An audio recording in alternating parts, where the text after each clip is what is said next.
Hey guys, welcome back to the WODdoc Project 365, episode 1757. Guys, if you're following along on YouTube, jump on over to the WODdoc.com and check out all the full-length episodes that we house there. Today, my adventures brought me down to North Carolina. Anyway, rock tape course today. At the end of the course, always working together. I'm working here with one of the professors, Mary Alice,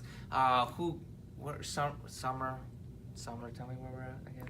It's been a long day. I've had like 2.5 hours worth of sleep. We're at Sandhills Community College. Sandhills Community College. Go ahead. In Pinehurst, North Carolina. And I got a lot of messed up things in my neck. I was like, hey, could you take a look at my neck because it's a little messed up? And one of the things that were brought up is how messed up my first rib is. So I thought it'd be really cool for one of the professors here at the school to be able to work on my rib, explain it to you. You guys are get exposed to it. Everybody wins. Cool?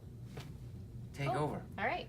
So this is a neural manipulation correction of the first rib restriction, which is part of the Barral Institute curriculum.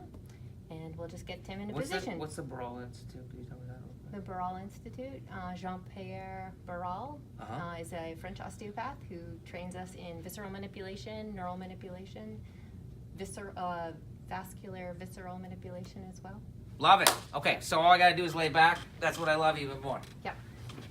This is my favorite. Slide down towards your feet just a tiny bit. Just a tiny. Perfect. All this work. So what are we feeling for? First, where's the first rib? So I'm going to engage the rib with the side of my hand, contouring to his body. And with the Barral approach, we are trying to make contact specifically on whatever structures that we're working with. And then because I'm working on the balance of two different structures, we create what we call a double listening. So I'm listening to what's going on with the fascia and the restriction poles at the first rib and also at the cervical nerves coming out along the transverse process. So I'll kind of line my fingers up here around C3, C4, C5. And I'm just going to settle in.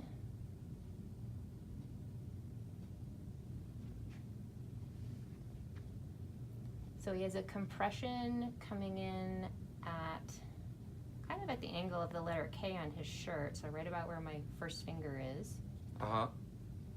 And now the first rib is shifting posteriorly. His neck is rotating to the left and moving anteriorly. So we follow the restriction. I'm all jacked up is what she's saying. So the kind of the different approach to this technique, instead of us doing something to the body, we follow what the body already has. So it shows us where the restriction is, and that allows the therapist to facilitate the release. So you're lining up all the different vectors in the fascia, in the muscle, and everything that's connected in the skin, within all the layers. There's another so you could think of it as like having a whole bunch of grommet holes, like from one layer to the next layer to the next layer, and then you're trying to shift them in so that...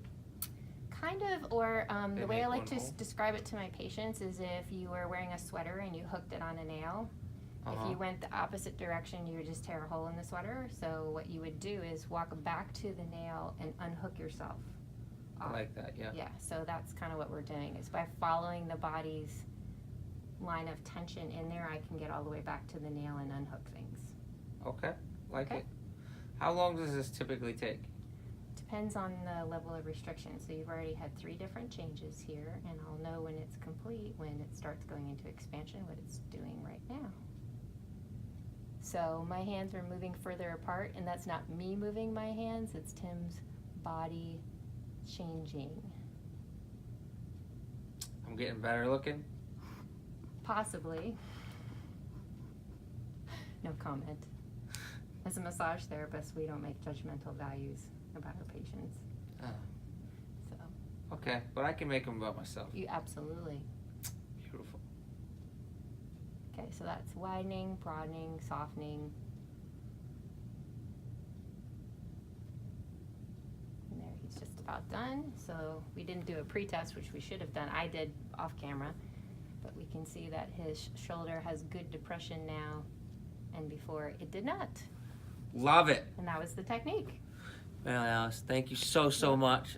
Guys, we'll have more to come about this. I'm gonna like start to bring some of this apart, this widening, broadening, softening. I like to hear that and like kind of give that more definition. So I'm gonna continue getting treated. I will see you guys tomorrow. Make sure you're checking back each and every day as we're optimizing function to optimize performance.